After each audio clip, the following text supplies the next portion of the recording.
Enjoy this sample from Sorcery by Entrails, a murder mystery in the Deep South by G.B. Cook. The book is available widely on platforms such as Barnes and Noble. Let's get into it. Here we go. Flies were abundant.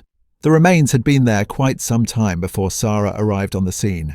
She stood in front of the house in the sweltering heat as she viewed what was once a living thing. She observed from a distance, waiting and watching as crime scene investigators went through their tasks. She was looking for a familiar face in the swarm of law enforcement mulling about, but so far, none. The driveway into the property was merely two worn paths in the dirt.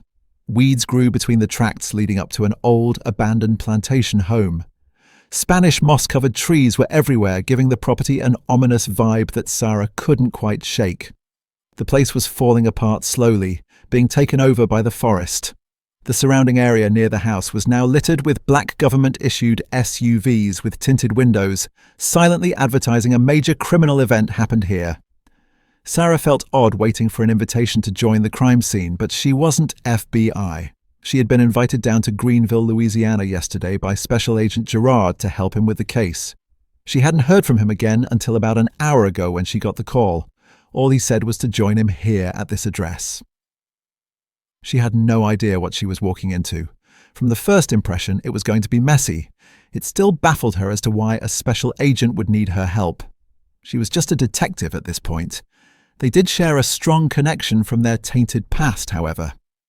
After the situation in Chicago wrapped up with Lee and Deputy Inmate Kimball, she and Gerard shared a few intimate visits together whenever he was able to get free for a night. The attraction was intense, as well as their feelings for one another. She felt excited to come on another FBI assignment. She was also secretly thrilled to have an opportunity to see him again. One of the agents approached her, thinking she was just a spectator. "You can't be here, this is a crime scene." He started to take her arm to lead her away before she could respond. "Stop it! Let go of me! Special Agent Gerard requested me. I'm Detective Sarah Ponte." She pulled up the corner of her shirt to show her badge. "Seriously?" he scoffed.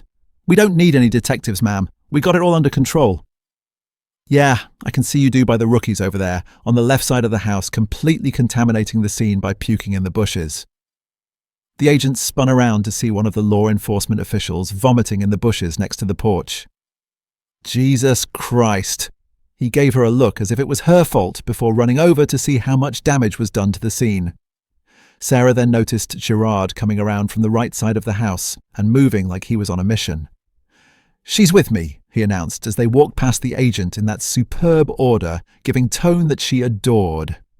Sarah gave the agent a snarky look, then walked away with Gerard. He guided her up toward the front of the house where the last of the blood droplets were trying to solidify in the unrelenting heat. "It's a bad one, Sarah. I'm really going to need your help on this. I appreciate the opportunity to work with you again, but since when does the FBI investigate things like this?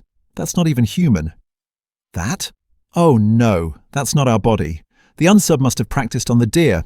Our bodies are out back. Come on." "Bodies? As in more than one?" He nodded, and they shared a look. Gerard led her around to the back of the property.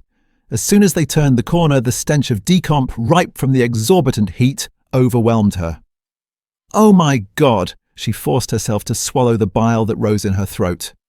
Gerard quickly handed her a tiny jar of menthol paste to rub under her nose and a mask. He looked at her and their eyes locked. "You're going to need both. Trust me."